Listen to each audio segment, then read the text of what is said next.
We come to the 44th presentation in this year of the Parayana, the way across, the way beyond.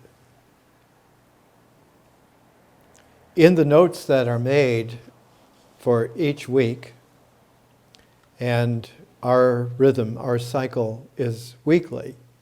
It's a 7-day week, which is very anciently traditional, that the quality of a sensitivity to a sacredness of time is to honor the sets of days, and the week is very, very ancient. So that the seventh day almost always is called the Sabbath, the sacred day. And you can find that kind of a quality even in something as extraordinary as this book on the translation of Ibn Arabi's concept of time and creation, the single monad model of the cosmos. And in the center of that is a consideration of the significance of the divine week and the 7 days. So that even someone who was born in 1165 lived until 1240 AD, Arabic from the Muslim area of Spain, who became the greatest teacher since Muhammad in Islam. The rhythm of sacred time has a quality. It begins, the elements are our four mothers, and they are the daughters of the world, of the heavenly orbs. We are born out of them, and so our ultimate spiritual being is in the world of spiritual principles and spiritual rulers. God has made our substance from the ears of grain, from the influence of the constellations, without sharing, and he also multiplied our reward by the 7 ears of grain, as it was said in the saying, by one who does not lie. So our time is 7,000 of years that come through the recurrence of moments of radiance and intense darkness. So that the microcosm of a week, of the 7 days, is also, as we would say in the 21st century, a nanostructure. That the week as a set of days and nights is a set of 7 days and a set of 7 nights, making a symmetry that if you take in the entire set, it's a 14. That 14-part quality is extraordinary and most important when it comes to Ibn Arabi, for instance, the classic great poem of his, translated as The Contemplation of the Holy Mysteries. This is an edition by Cecilia Twitch and Pablo Benito, published just a few years ago, 2009, in Oxford, England. And one of the qualities that comes out of this is that there are 14 poems that make a set in the contemplation of the holy mysteries. And the first, of course, the contemplation of the light of existence as the star of direct vision rises. And one can find again and again the quality that the week as a set of days gives us an insight that there are movements every day and night together as a pair, that they as a pair weave together as a set of time, and that by observing continuously that set of time, we achieve the pace of a rhythm. And that pace of a rhythm is actually most beautifully seen in patience. One is patiently for the planted seeds to be germinated, to be nourished and tended and cared for and grown, and then comes the ability to have a harvest. And life is sustained by this pattern, by this rhythm, by this sense of time, and that the sets of time are also the sets of weeks. That 4 weeks will make then what we call a month, which in the ancient way of looking at the pace of day and night, the sun dominates the day, the moon dominates the night amid the stars. The sun, the day, amid the blue vastus or the clouds that bring the rain that also sustains life. The 4 weeks are a lunar cycle, not only the 28 days of the waxing and waning of the moon, pivoted with the culmination of the full moon, and in a symmetry, pivoted also in the culmination of the dark moon, where the moon is not technically, visually present. And by counting in all of the aspects, one comes out with a 4-week, 28-day period. And that 4 weeks then make a month. And there are some additions that come through consciousness of significance and exactness that makes our months 12 months in a year. So that, again, the pace of a paired day-night day in its sets run, as Ibn Arabi points out so classically, from a day to a week to a month to a year. And the year is the sun's cycle, like the month is the moon's cycle. And that by bringing this into play, one comes to see that our lives are tuned and tunable by the rhythms of a patient maturing.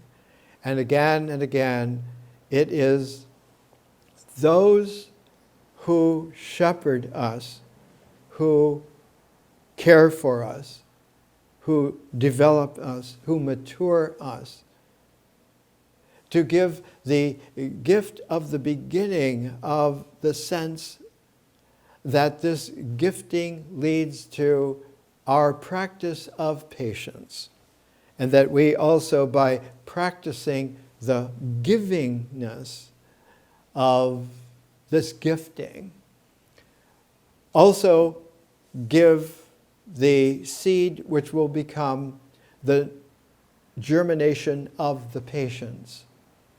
And that gifting and that patience have an immediate concourse that leads to an awareness and finally an appreciation through recognition of the meaningfulness. And it is this order which is the order then of the people in their setness, in the sets that make up the people, the family, the couple, the marriage, the clan, the tribe, the culture. And it is this quality then that is a third quality that comes out. And these three, the giftingness, the patience, the social ordering, were the first of the 6 perfections in the High Mahayana, High Dharma Mahayana, which reappears not only in Ibn Arabi, but all through the development of civilization. Those first 3, that first triad, in Sanskrit, the gifting is called dana, the patience is called kshanti, the social order is called sila, and those 3 are a stability. They're like a triangle or a triad, or a place to where one can have for the first time the stability to stand, to sit, to have the pausing, the rest in the concourse of constant motion. Salient is that there are always a pair. And in those perfections, when the dana, the kshanti, the sila, the gifting, the patience, the ordering is raised to a conscious level, a symmetry occurs in which the another 3 occur, making then 3 and 3. Sometimes visualized as 3 below and 3 above, but this is a false sense of pairedness. This becomes very easily a polarity, a duality, and it's very difficult to wean oneself away from those kinds of assumptive projections. The conscious 3 have the ability to bring a collecting of focus, a concentration which is penetrative, that the previous 3's stability leads through that balance, the balance of the 3, not just the median of the 2, but the balance of the 3 leads to a 4th, a quality where one's whole sense of the framed picture opens so that one is able to look at the picturesqueness of what one is able to not only see, but to understand that one is seeing. And so it is not a 4 so much, but it is a way of accessing, like a door, like a window, like a gateway, a 5th. And that 5th quality that comes into play, the 4th in Sanskrit is called dhyana, means the meditation, the concentration. And what comes out of that is a ebullience, a joy when it's mature.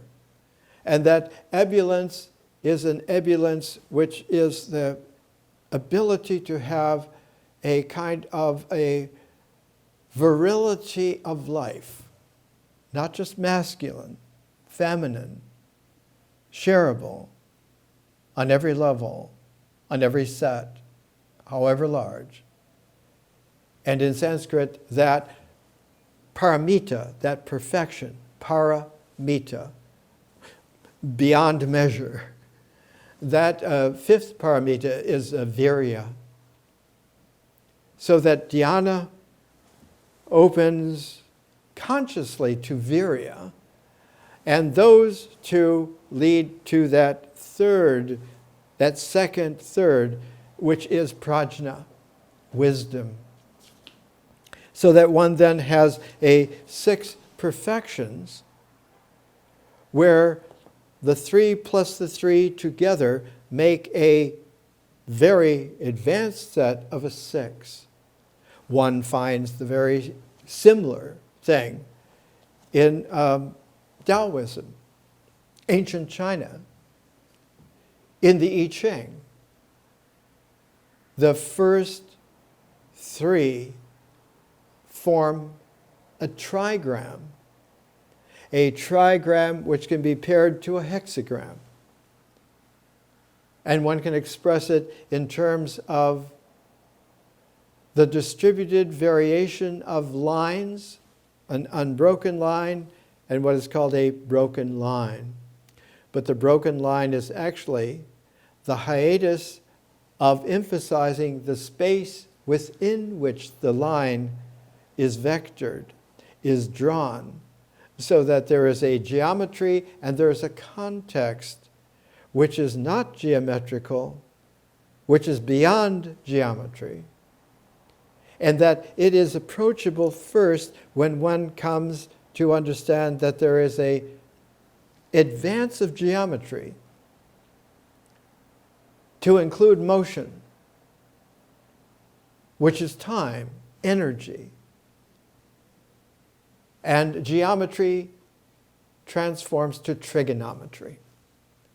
And it is the trigonometric functions then that one is able to understand very mathematically, very scientifically, that there is a correlation of the way in which the sine wave of motion, of time as an energy, has a paired quality to it, and that one can understand that here we have sine and cosine. We have a reciprocality that is brought together trigonometrically, so that one is able to understand that, in fact, one of the most salient qualities to a geometry then, when it is trigonometric, as a complex functioning, one is able to understand that if you have a consciousness that your whole geometricity is based upon a vertical and a horizontal that will have a hypotenuse connecting the ends of the horizontal with the ends of the verticality, keeping at rest the beginning point of the horizontal and of the vertical, that all of a sudden you have a right-angled triangle. And that the squaredness, in terms of the space that is resonant to this structure, that the square of the vertical and the square of the horizontal will be an equal, will have an equanimity with the square of the hypotenuse. This is called the Pythagorean right triangle. No matter how long you extend either the horizontal or the vertical, but keep a geometric, to keep a metric which is geometric, the hypotenuse will reflect, in fact, an equal symmetry. This is the triad of the way in which a trigonometric function is able to see that if you have two movements that you're keeping track of within that angle of the given bottom line, horizon, and the given vertical line, the distance that one is measuring within that hypotenuse completed right-angled triangle, if you're tracking movement of other lines within that in terms of a calibration of the horizon and a calibration of the vertical, having a ratio, having rationality, one can then understand that these are vectors that can be tracked no matter what kind of convolutions they take. They can be straight lines, they can be curved lines. Eventually one can work with complexities where they become quite interestingly spiralatic or chirollatic. If you take a pair of those vectors, no matter how they are configuring, they will eventually have a determinable relationality between the two, and that will be your tensor. That will be the way in which one can do a very high-level tensor analytic of what is occurring beyond the geometry, within the trigonometry, into a calculus. And it is this kind of development, of maturation, that led civilization as early as some 3,500 years ago to be able to understand that if you bring together the qualities of that right triangle made almost into an equilateral triangle, and you bring 4 of those together, you will not only have a square base, but you will have a pyramid structure of its volume.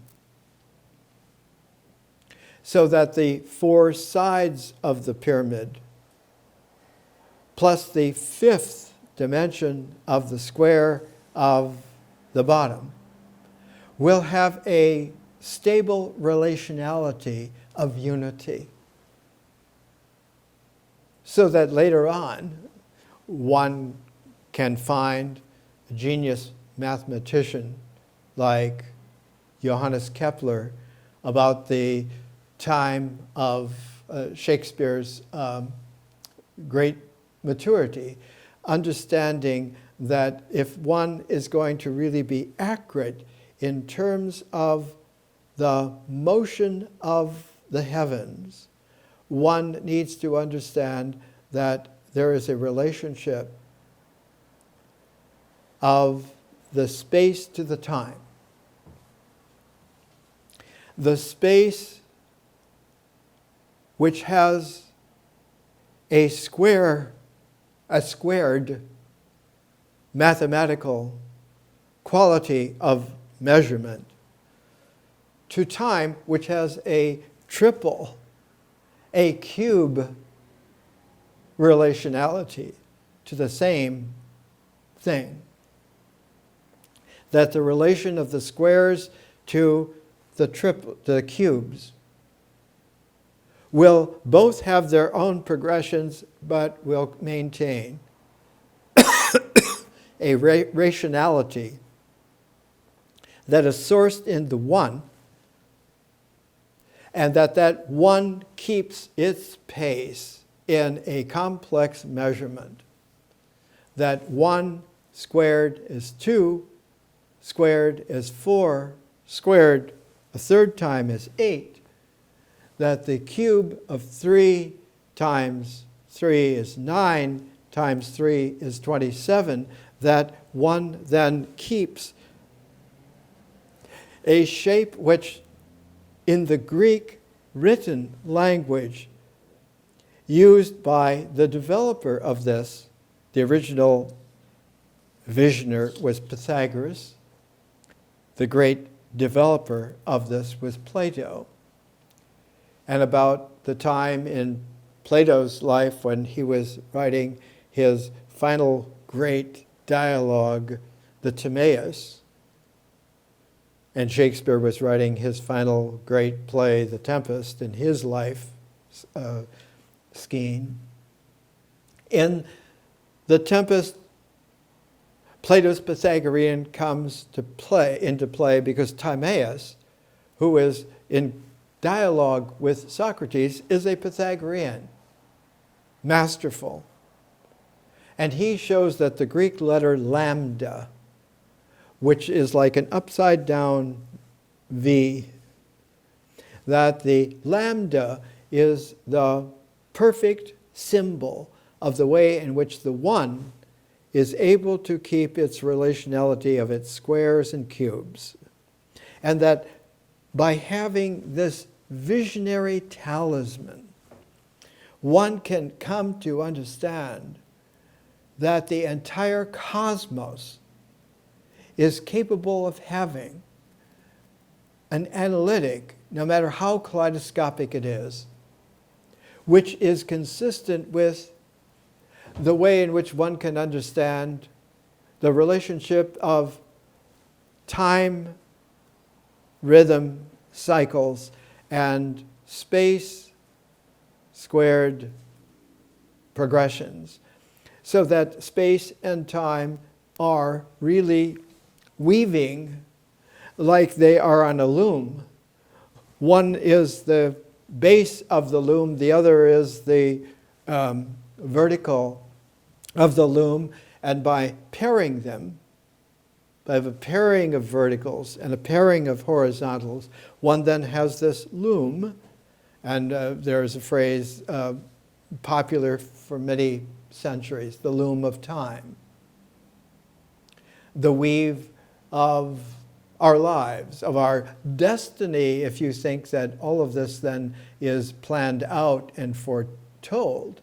But it isn't that there's a planning out, it's that the principality of this is that there is a mathematic which can be understood and appreciated, and that mathematic leads from one not just to a complexity, but leads to an infinity.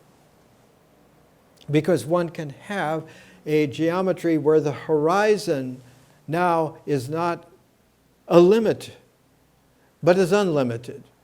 And the verticality is not a limit, but unlimited. And so with that, one then has a trigonometry capable of generating an analytic of what is within infinity, eternity. And Plato in the Timaeus has Timaeus, in response to Socrates, bring out that this is the ancient discovery by which one can express the ineffable to be freely ineffable. The quality of the six perfections are like a tensor analysis of the Mahayana, of the high Dharma great way, which was a development of the quality that was there, not only in Pythagoras and then in Plato, but in leading up to the development that came out of Plato, which eventually would be called Neoplatonism. There was quite a genius. He was what we would call a polymath. His name was Posidonius. And Posidonius lived from about 135 to about 50 AD. He was the master teacher of his lifetime, of his age. For instance, one of his prize students was Cicero, whose classic book on the nature of what is Posidonius's explication, written elegantly in Latin, and many others. And Posidonius, because he was an inheritor of the classic tradition that had come through Pythagoras, through Plato, into the development of Alexandria, from Alexander the Great, into the great maturing accumulation of the library and of the museum, the Temple of the Muses, the set of 9 women of vision who each one has an angle of insight, which is a vector of penetration into the mysteries of a universe that is rife with complexities, and that the set of these 9 women, who then are the Muses, they are led in a dance of wisdom by a 10th, who is the god Apollo. And so the Apollo 10th is the parenthetical way in which the set of the Muses makes a feminine wisdom, a Sophia, available in a higher form which is capable of many more transforms than an original single insight wisdom. And it is this set, then, the building in which what they are teaching, what one may learn, is called the Temple of the Muses, the Museum, which was a pair to the library. And the library, like the sun, and the museum, like the moon, was the day of dawning, the sunset of repose, that set of a sacredness of the cycle of a night and day together as a pair, as a symmetry that led to the whole understanding that if you put the set of the days into that order, that sila of the 7, so that the 7 days are then not only a quality which is there in the ancient Jewish tradition of the Sabbath, but as we have seen beginning today in Ibn Arabi's whole concept of the time and creation of the 7 days, and runs all the way through civilization, actually, and consciously emphasized as a learnability, more than a teachability, a learnability, since the time of Pythagoras, about focused around 500 BC. So 500 BC is a Renaissance. It is a Renaissance crest in the great concourse of the sine-cosine way of trigonometrically showing the symmetries that lead to an ability to understand the measurability of time, which is always related in a unity to the measurability of the spatiality, the extents, the horizons, the verticals, and the third dimension, that one then has, like in the Timaeus, the lambda talisman, that the squares and cubes, when they are accurately measured, will yield a oneness, that the ratio of the one to the other will always be what I have called a ratio of the real. Pythagoras called it the way in which one comes to understand that the monad is not a simple one, but is a complex ratioability that stresses that it is the pairedness in a complex symmetry that leads us to a resolving third, that hypotenuse of the right triangle, whereby one can understand for the first time, like about almost 100 years ago, that Einstein understood that space-time being relative means that there is a tensor solution in its complexity to the cosmos, and came to understand that it is not a geometry of straight lines, but of curves. And it is the curvature then of space-time that gives us the key to a resolving third that is quite mysterious, and that is gravity. That gravitation, gravity waves will curve in the way in which, as someone wrote very early in appreciation, time tells space how to curve, and space tells time how to make that curve. That space-time, as a universe, will have an analytic that resolves it into its complex mysteriousness that we can express and understand in writing. To understand what it means, one has to be able to read deeper and deeper into that meaning. And it was only a few years after Einstein came out with not just his specific theory of relativity, but his general. The specific was 1905. The general was a little later, confirmed finally in 1921. And by 1922, Niels Bohr was able to publish his first little book, a monograph, on the way in which finally led to understanding the quantum universe is a mysterious cosmos indeed.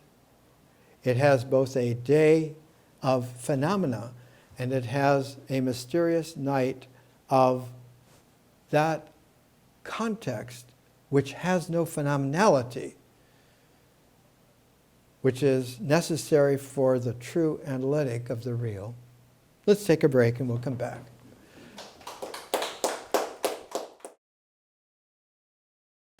Let's come back to the way in which the symmetry of pairedness obviates the disassociation in favor of a stable triple quality of form and process, and the way in which a frame, a square of attention, a frame of reference can be expanded indefinitely, emerges conscious of a field. This field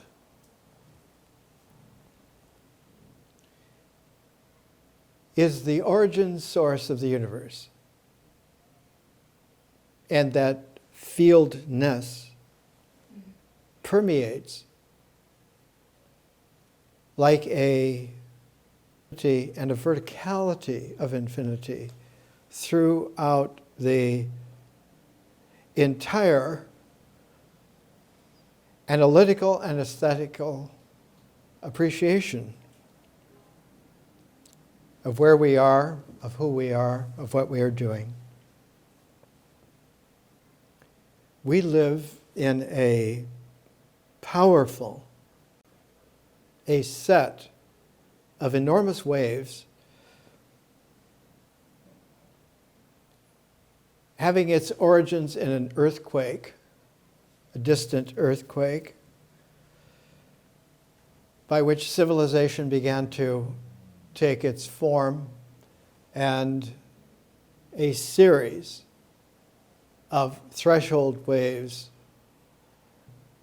has accumulated its time energy and expanded its space of domain so that we live at the beginnings of the 21st century in an accumulation of tsunami set waves, the series of waves, came in 1991. There are preceding waves increasing, and there are following waves decreasing. And in this way, when one is learned to have the count, you can see that the increase comes because there is a reference wave that began to accentuate the acceleration towards what we would call a horizon of fertile experience that is able to take the seeds of what is planted to nourish, to grow, to develop, and to bring finally to a carrier wave harvest. That reference wave that precedes the tsunami of the carrier wave in that set, that reference wave has a preparation, and that preparation is in a crest of the time wave energy, the power of manifesting through the time forms of civilization. We call that crest a renaissance.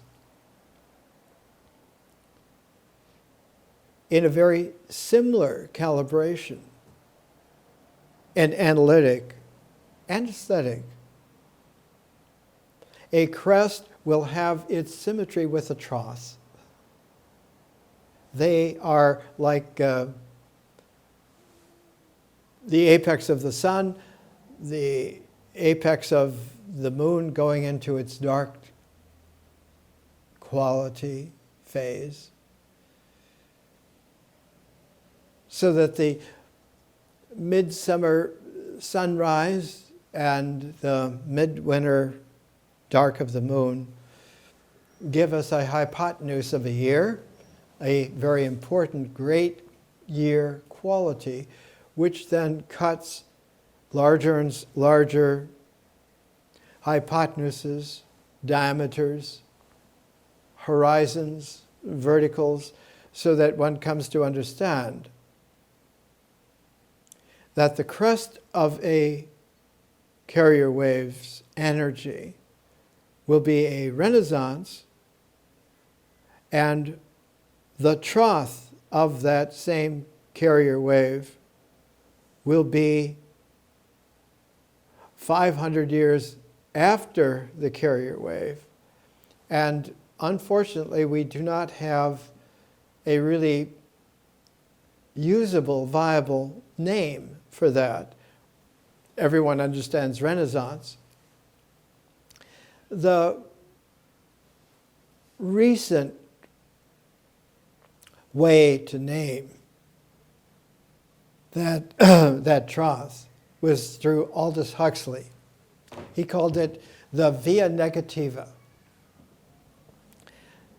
which unfortunately translates as the negative way. It's not the negative way. It's the way of no phenomena visible. It's still the way. It's still the great way. It's still the energy of a sine wave of civilization as the time form of the complexity that we are, have been, will live in together. There are different rhythms in the vast array of interstellar civilizations, but they all share this quality of having their time frame, their time form sets, which will have their renaissances, which will have their via negativas. It's interesting because in order to really understand what a via negativa troth would be, one can understand a Renaissance at 500 BC, heading towards a 0 BC, gaining energy and momentum, so that at 0 BC, instantly, spontaneously becoming 1 AD. That calibration of 500 BC has its symmetry in a via negativa of 500 AD. And just as Pythagoras can be given an earmark as that Renaissance in the very large Greek international, he studied in Egypt for 22 years, he studied in Persia for 11 years, he was masterful in Ionian Greece and became even more masterful when he moved to southern Italy, to the heel, the boot of Italy, and so on. The Renaissance of Pythagoras became the via negativa of Dionysius the Areopagite about 500 AD. The church styles him as false Dionysus, pseudo-Dionysus. He certainly wasn't Dionysius the Areopagite, who appears in the New Testament in the letters, the epistles of Paul, that in Athens, one of the hearers of Paul in a deep insight was Dionysius the Areopagite being a district of Athens where the Acropolis looms as the center of everything that the city is, and down below it, the Areopagus, the quality of the civic life and emphasis of Athens.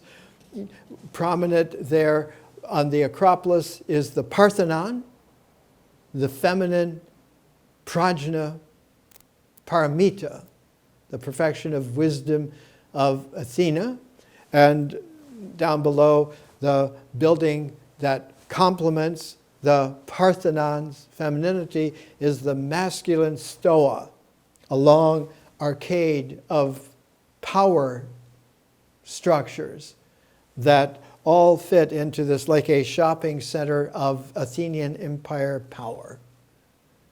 And is there in that stoa that the Stoic philosophies are positioned, and in order to codify and make sure that everyone respects the Stoics, the teachers in the Stoa, before the Stoa, one takes a look and says, in making manufactured histories of Greek philosophy, that the number one Stoic was Posidonius. Not so at all. Posidonius gained his fame in teaching in Rhodes, not Athens. And he was a world traveler before that. He's the first Greek philosopher to go to Ireland, to go to the British Isles, to go to, before it was France, it was Gaul. He's the first to write a book on the Druids. The first Greek to understand Stonehenge. He's not somebody who's a professional teacher under the aegis of the Athenian Empire empowerment that they're bona fide teachers. We give them certificates. A Dionysius Areopagus, Dionysius the Areopagite, is like the symmetry with Pythagoras at the Renaissance crest.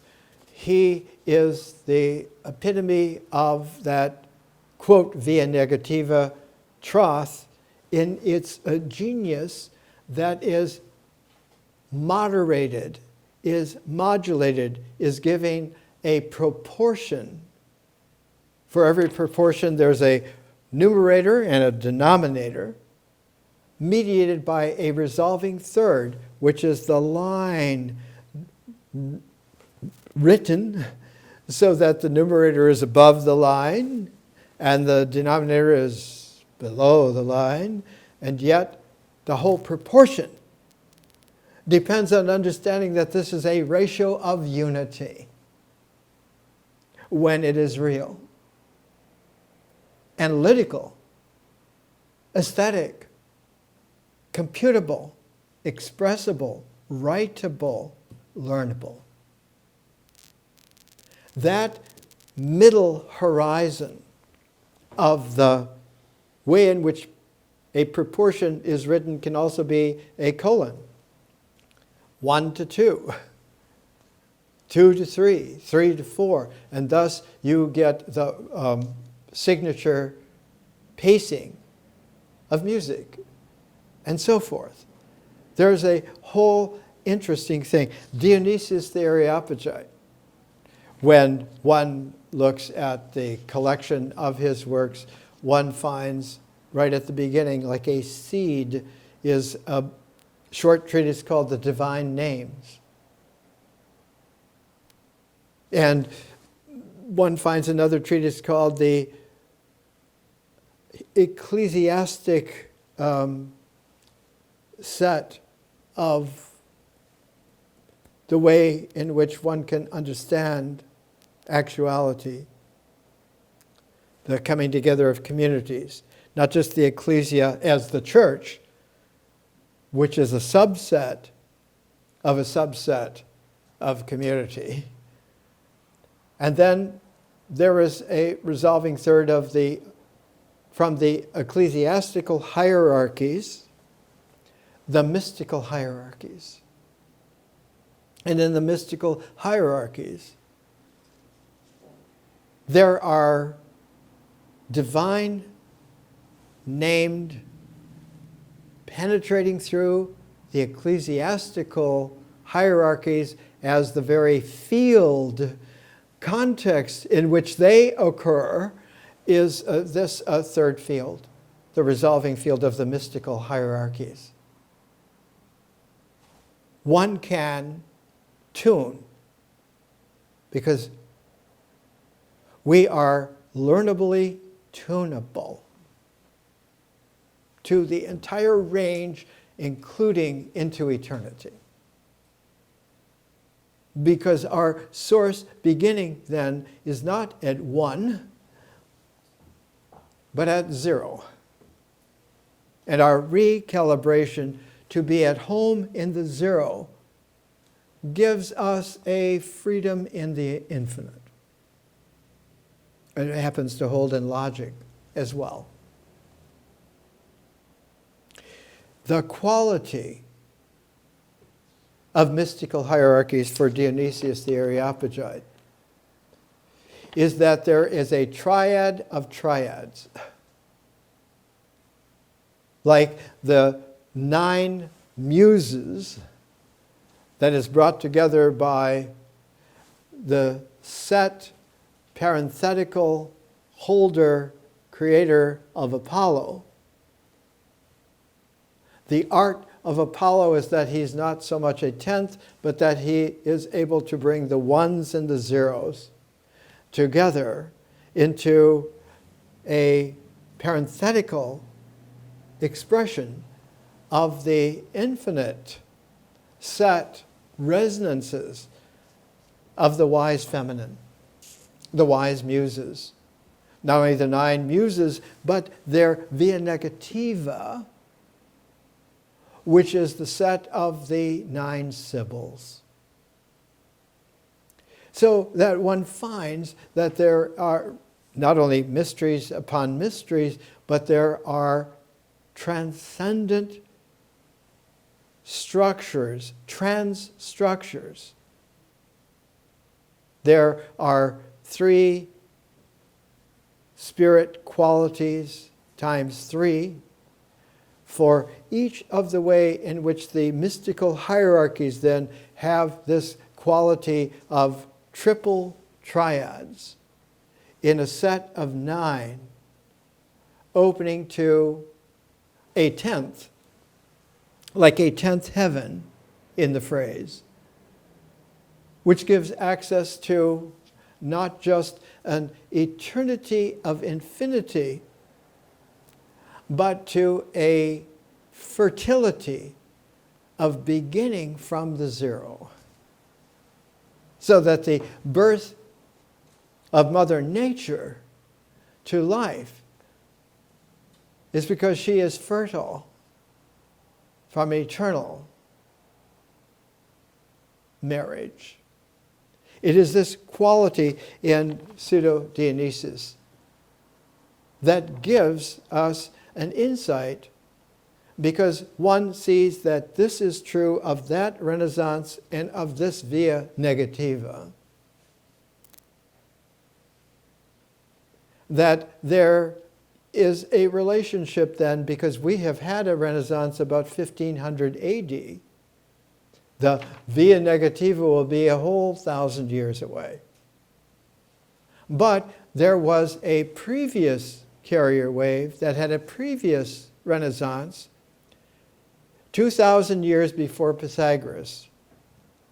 That 500 BC becomes 2500 BC. And when is the Renaissance then? One finds the great pyramids of Gaza in Egypt. One finds the maturity of Stonehenge in southern Britain. One finds many other aspects that all of a sudden have this Renaissance quality, and one has a via negativa about 1500 BC. And one of the most conspicuous, though almost not understood and appreciated, persons carrying that 1500 BC, quote, via negativa, is Hatshepsut, who was the only female pharaoh in Egyptian history. She was found in the late 20th, early 21st century. And this is an infrared penetrating photograph of the skeletal remains of Hatshepsut. She was, by empire, tradition, and custom, by inculcation, by social demand and imposition, required on formal pharaonic festal occasions to wear a false beard, stylized just like the manicured, braided beard of the ancient pharaonic masculine power. It was a woman sitting in that throne, commandeering and making sure that one understood from a very wise spread. And it is she, among many other things, that she was able to do. She had a daughter who was raised by the father, who was made to be the interfacer with a lot of the masculine power structures at the time, but he was in her court as the tutor of the daughter.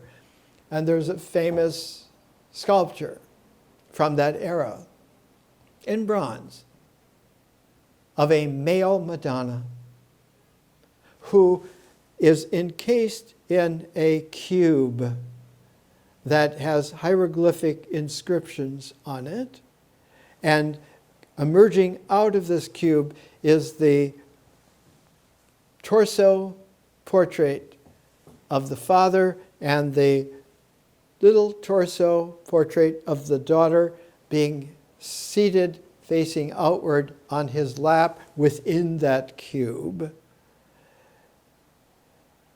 She also built one of the most futuristic looking tombs, Deir el-Bahari, across the Nile River from Karnak and Luxor and its masculine power structures. Hers is that clean, beautiful, horizontal, a ranch-style mega palace of several layers, and it looks like it could have been built literally as a late 20th century stoa of teaching in a very large, beautiful way. But she is most powerful because she is the one that established the sea route trade with India, so that Egypt and India had a concourse rhythmically every year under her reign and her visionary guidance, and that the shared port median of this was the confluence of the Red Sea emptying into the Arabian Ocean. One could sail at first by land from the mouth of the Indus, the power of India, 1500 BC, along the coast of what is today Pakistan, Iran, southern Arabia, Oman, Yemen, and to that passage where on one side is Yemen and the other side is Ethiopia. And there, at that juncture, in that Red Sea, Arabian Gulf threshold, 500 years later, from Hatshepsut, that was the kingdom of Sheba. And the queen of Sheba was the direct inheritor of the powers of insight ruling that Hatshepsut had. And she left a millennium later from her in the Ethiopian royal tradition an inheritor who was Queen Candace. And it is Queen Candace who was the queen of Sheba at the time of Jesus and Mary Magdalene, of the apostles. And it was her trade caravan leader who not only ran caravans of animals, but ran also the caravans of shipping all the way down the Gulf of Aqaba, the Red Sea, to the ports centering around the ports of Axum, which was the real center at that time of the Queen of Sheba's power, became a center of Candace's power 1,000 years later.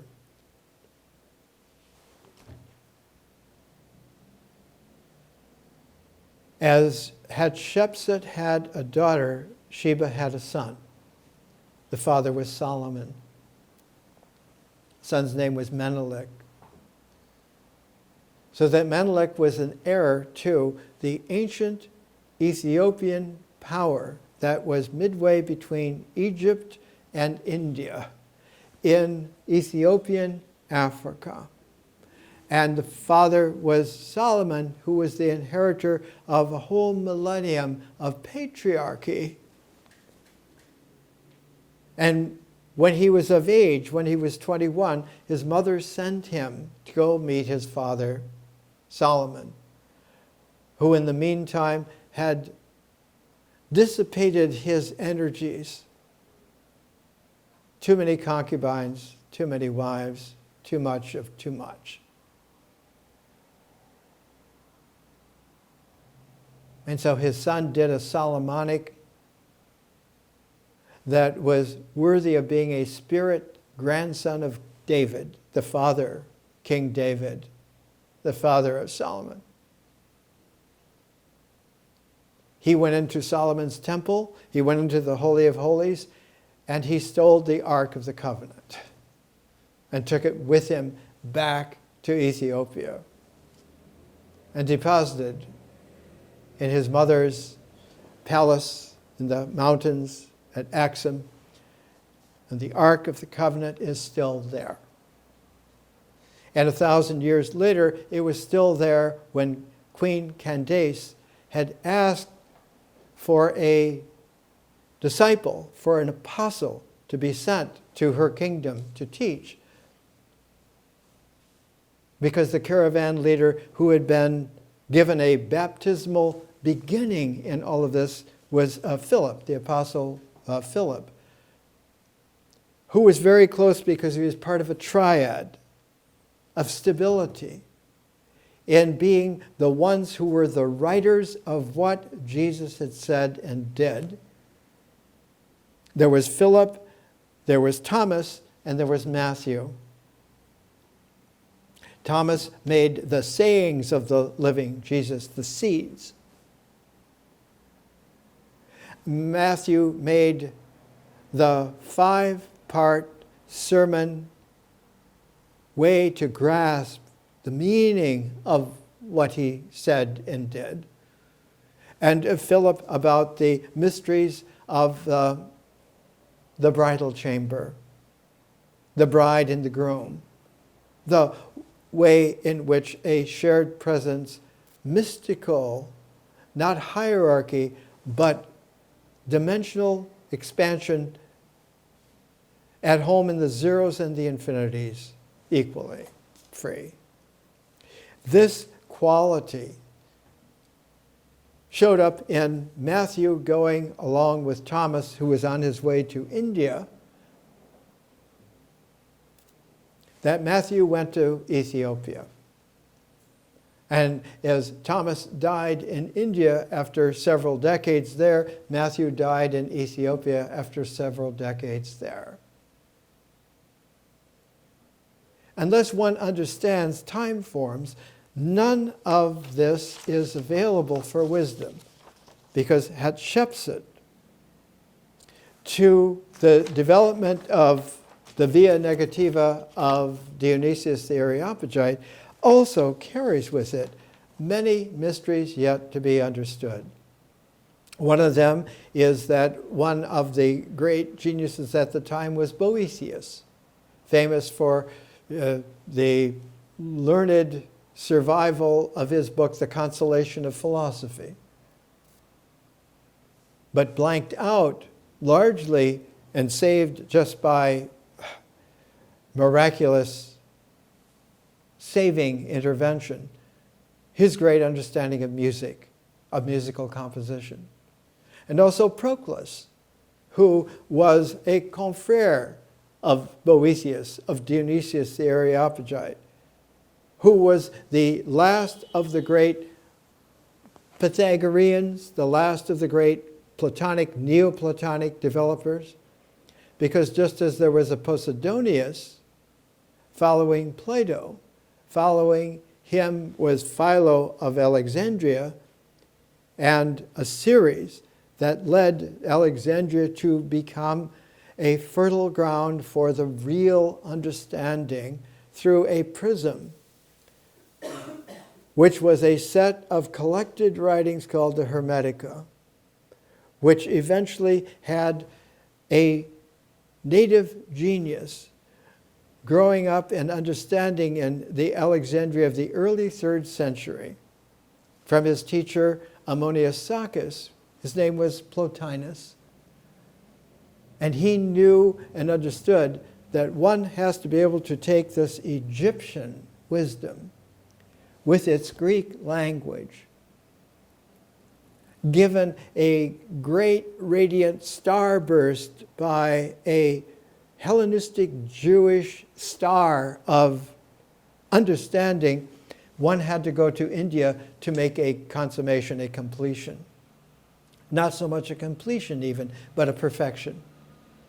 He couldn't get to India, though he was in the entourage of the Roman emperor who was seeking to follow in the footsteps of Alexander the Great. He was defeated. Plotinus couldn't get to India, couldn't get to the burgeoning great Mahayana at the time, that by the 3rd century, by about 250 AD, was spectacular. The India of Ashoka. And so he retreated back not to Alexandria, but to Rome, and taught in Rome for the rest of his life in his house, a very large villa in Rome. So large and so entrusted that the Roman Emperor Aurelius and his wife were part of his students.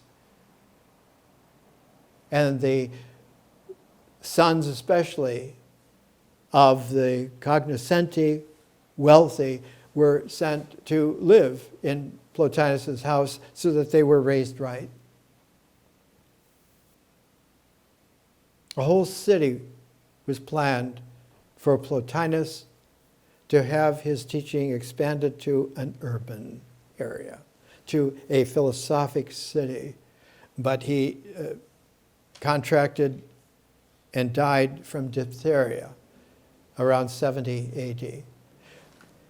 In order to understand time forms, one has to be able to understand that reference wave power is the initial ascent from the trough. That a reference wave is bringing the collection back into its ascent. And it's like the blast off of a rocket that has all of its power spent in getting off the pad, getting into the ascent where there is less resistance, and that a reference wave comes about 150 years after a trough. So that the reaching of the horizontal equanimity, which would be the millennium of a millennial reference wave,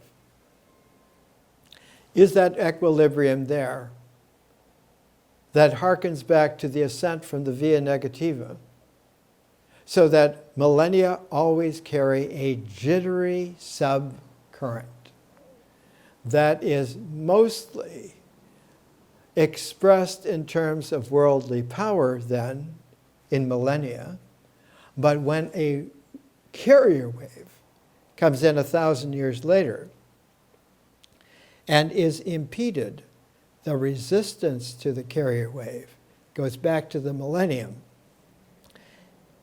sidestepping its reference wave to the previous. Enough for today.